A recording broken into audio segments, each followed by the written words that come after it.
Vendredi 13 décembre, nous y sommes. La session parlementaire extraordinaire est en cours à Yaoundé. Nous irons retrouver certainement notre correspondant. Mesdames, Messieurs, vous comprenez qu'on a un seul titre à la une de ce 13h.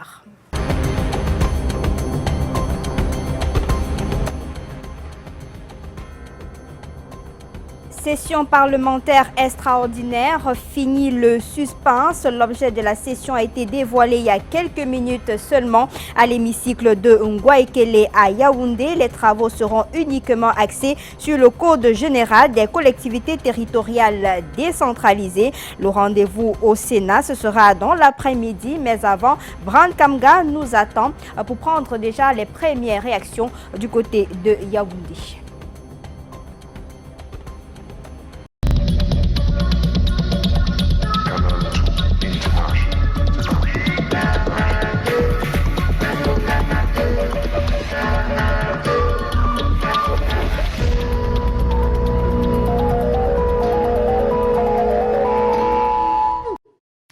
Mesdames, Messieurs, merci de nous retrouver sur Canal 2 International pour cette dernière édition de la semaine. Fin des supputations sur le contenu de la session extraordinaire du Parlement, ouverte donc il y a quelques instants seulement au niveau de l'Assemblée nationale. Le seul point au menu sera donc finalement la décentralisation. Pour en savoir davantage, on va certainement aller retrouver Bran Kamga à l'émission de Ngwaikele pour prendre déjà la première température. Bran, bonjour. On reviendra certainement tout à l'heure pour avoir le pouls au niveau de l'hémicycle de Ngwaikele en rapport donc avec cette session extraordinaire du Parlement qui s'est donc ouvert tout à l'heure, il y a juste quelques minutes. Le temps pour nous d'aller à Bamenda. Cette session est très attendue dans la région du Nord-Ouest.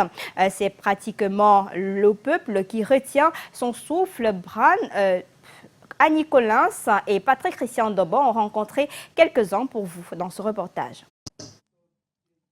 Après la convocation d'une session extraordinaire du Parlement à la demande du président de la République, les sentiments sont partagés dans les rues de Bamenda, chef-lieu de la région du Nord-Ouest. Il y a des problèmes dans le pays et des gens s'amusent. La question du bilinguisme récemment posée et l'assimilation que les anglophones refusent doivent être résolues. Si cette session est convoquée pour mettre en place le contenu du statut spécial évoqué par le président de la République et le grand dialogue national, ce sera une bonne chose. Que les parlementaires fassent enfin ce qu'ils n'ont pas pu faire depuis de nombreuses années. Je ne sais pas si c'est le chef de l'État ou si c'est Dieu lui-même qui leur donne cette opportunité. Mais c'est une chance pour eux de sortir la tête haute et de résoudre ce problème. La question préoccupe grandement les populations qui espèrent voir une solution profonde et progressive à la crise sociopolitique en vigueur de ce côté.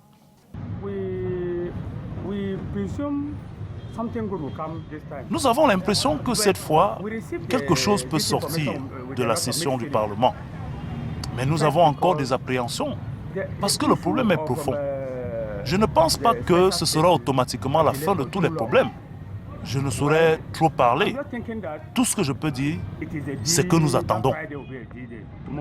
Bien que l'anxiété soit encore perceptible dans les réactions des uns et des autres, les Camerounais des partis anglophones du pays retiennent leur souffle et espèrent pousser un ouf d'apaisement au terme de cette session extraordinaire du Parlement camerounais. Et quelques pistes ont d'ailleurs été déjà données dans ce projet de loi portant Code général des collectivités décentralisées. Si l'on s'en tient à l'article numéro 2 sur les collectivités territoriales de la République sont les régions et les communes. Elles exercent leurs activités dans le respect de l'unité nationale, de l'intégrité du territoire, de la primauté de l'État. Les collectivités territoriales sont d'égale dignité. Aucune collectivité territorial ne peut établir ou exercer de tutelle sur un autre. Et l'article 3, les régions du nord-ouest et du sud-ouest bénéficient d'un statut spécial fondé donc sur leur spécificité linguistique et leur héritage historique. Pour ce qui est du numéro 2 de cet article, le statut spécial vise à l'alinéa 1 ci-dessus se traduit au plan de la décentralisation par des spécificités dans l'organisation et le fonctionnement de ces deux régions du nord-ouest et du sud-ouest. Le statut spécial se traduit également par le respect des particularités du système éducatif anglophone et la prise en compte des spécificités du système judiciaire anglo-saxon basés sur la common law. Des textes de particuliers précisent le contenu des spécificités et particularités visées à l'alinéa 3 ci-dessus. On aura l'occasion de revenir sur ce projet de loi portant Code général des collectivités territoriales décentralisées. C'était le cas sur le régime spécial des régions du nord-ouest et du sud-ouest. On va tenter d'aller retrouver Brown Kamga à Yaoundé pour prendre déjà la première température au Palais des Verts de Ngouaikele. Bonjour Brown.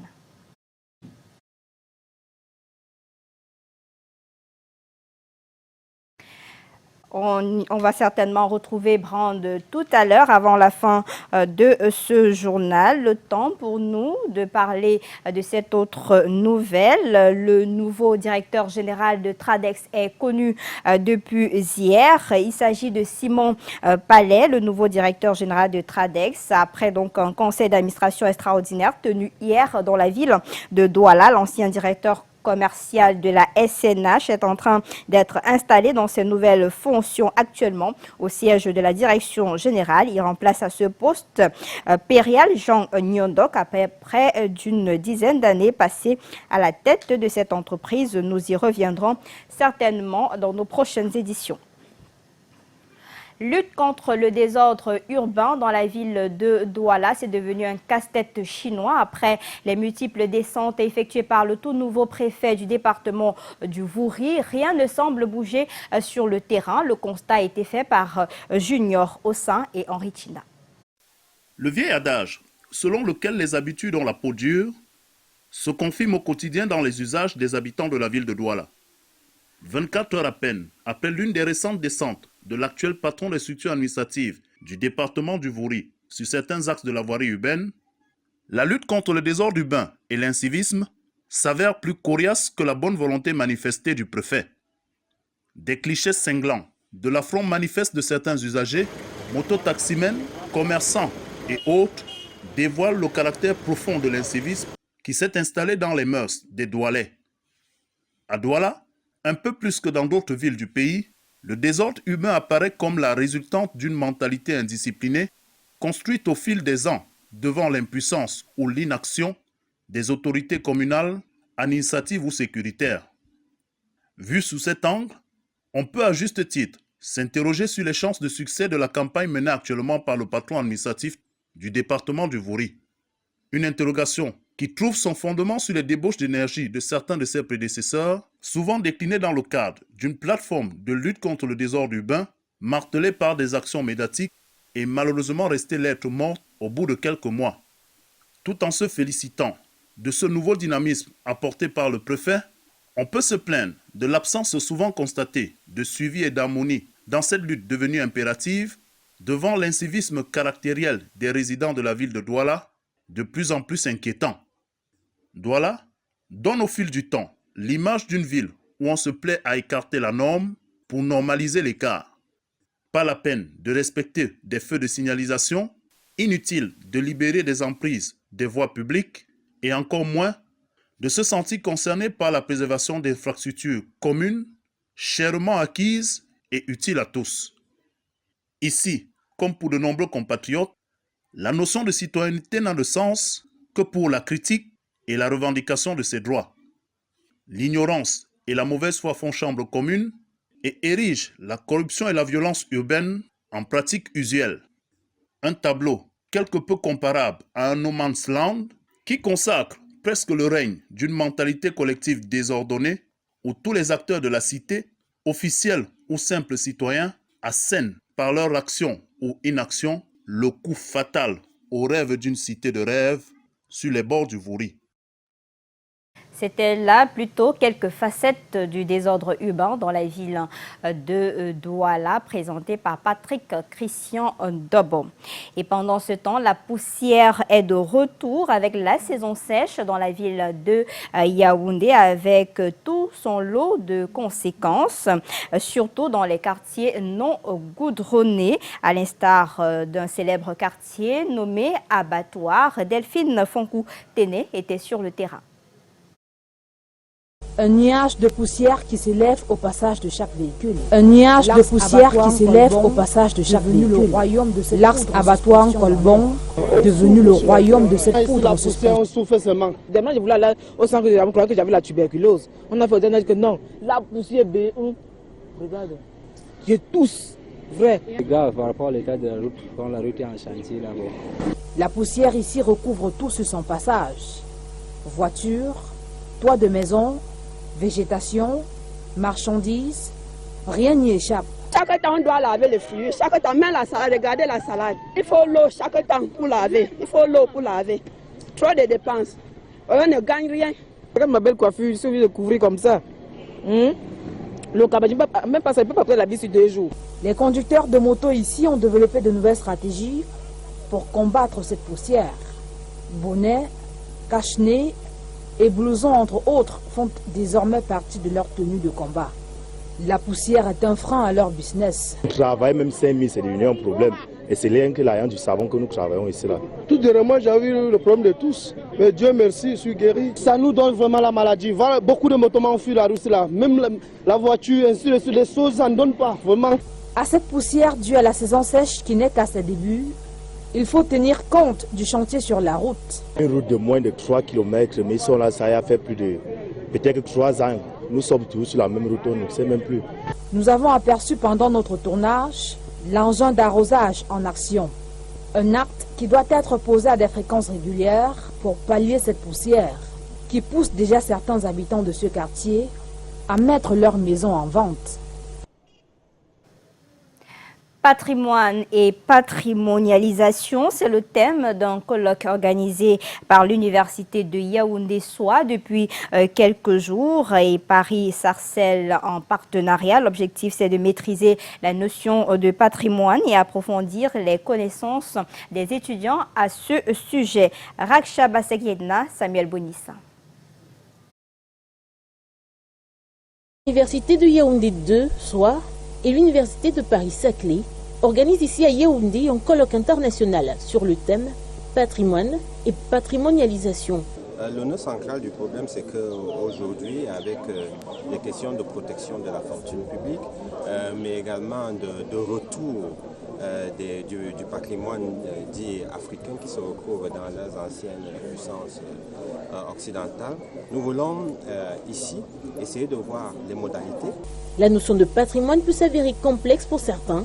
La question est donc de savoir qu'est-ce que c'est qu'un patrimoine. Le patrimoine, c'est en quelque sorte une base d'objets et de valeurs qui est appropriée, qui est la propriété d'un sujet de droit. Un sujet de droit, ça peut être une personne collective, un État, une organisation internationale. Le patrimoine matériel, immatériel, commun, social, familial ou encore génétique, il peut s'énoncer de différentes manières et être utilisé dans différents savoirs. Mais alors, comment fonctionne-t-il? Et le patrimoine, en fait, concerne l'ensemble des disciplines académiques. Il n'y a pas de frontières. Ça a été prouvé ce matin et on le prouvera dans la journée. Donc, une propriété privée, un échange, un achat, combien de temps peut-on considérer la durée d'un patrimoine? Le monde actuel nous confronte à la nécessité de gérer la question du patrimoine parce que ce monde consiste largement en ce qu'on appelle la mondialisation. Et le cœur de cette mondialisation, c'est l'économie, ce sont les affaires et le marché. Et là, évidemment, les considérations sur le patrimoine et la patrimonialisation sont importantes. Le patrimoine, une notion pluridisciplinaire qui investit les universités sœurs de Yaoundé 2 Soa et l'université de Paris-Saclay à montrer au monde les intérêts de ce concept.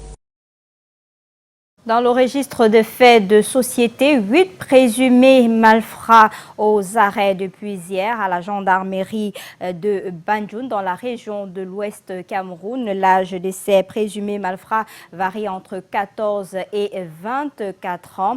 Un ouf de soulagement pour les populations. Vanessa Mela-Kamdem et Joseph Tchoupo pour le reportage.